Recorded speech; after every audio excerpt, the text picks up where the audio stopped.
Ever feel like throwing on your running shoes just to like outrun a bad case of the blahs? Totally. We've all been there, right? Yeah. It's like that age-old question, can breaking a sweat really banish the blues? Yeah. Well, get ready to dive into that very question today because we are exploring if exercise can be just as effective as medication for dealing with depression. This is a really fascinating area. And, we've known for years that there's a link between exercise and mood. Mm. You go for a run, you get those endorphins flowing, you just feel better, right? Right. But to actually prove that exercise can be used as a treatment for something as serious as clinical depression, Yeah. well, that requires a whole other level of scientific rigor. Exactly. And that's where things get a little tricky because of what researchers call the correlation puzzle. We see that people who exercise regularly, they tend to report having fewer episodes of depression. Right. But which one is causing the other? Yeah. Is it the exercise that's making them less depressed? Or is it that less depressed people are just more likely to exercise in the first place? You've just outlined the fundamental challenge in this field of research early on. Those initial studies just showed us a pattern.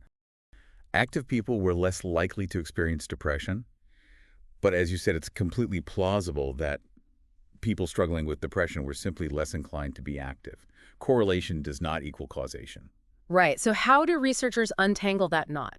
How do they go from seeing a potential link to actually proving that exercise is what's making the difference? This is where things get really cool. They designed a study with adults over 50 struggling with major depression, and they divided them into two groups. One group participated in a structured exercise program a few times a week. Okay.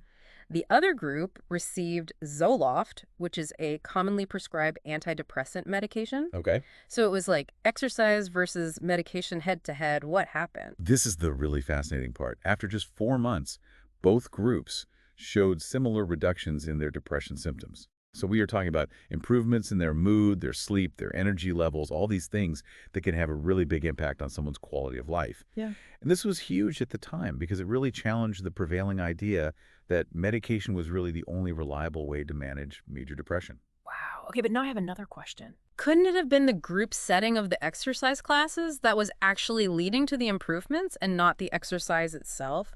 It's like being part of a group interacting with others. That could be a mood booster too, right? That's a great question.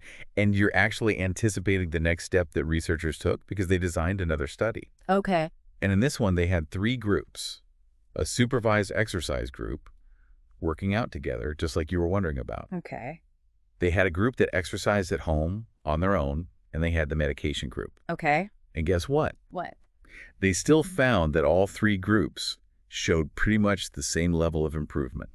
That's amazing. So it seems like no matter how you slice it, whether you're sweating it out in a group or going solo in your living room, exercise can be a real game changer for managing depression. It really can. And these findings really highlight how important it is to start thinking about exercise more holistically as a key part of mental health care. Yeah. Because for some people, it really can be just as effective as medication. That is huge. Yeah. That's incredible. So why aren't more doctors and therapists recommending exercise to their patients?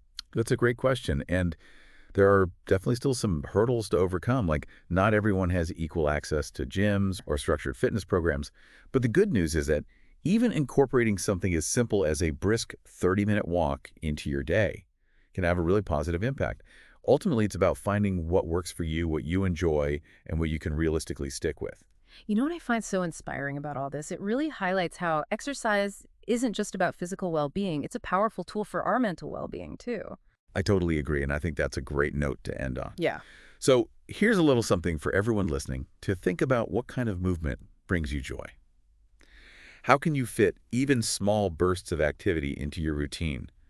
Because taking care of our mental health is a journey, and this is just the beginning of exploring how powerful a tool exercise can be. I love that. Yeah. I love that takeaway message.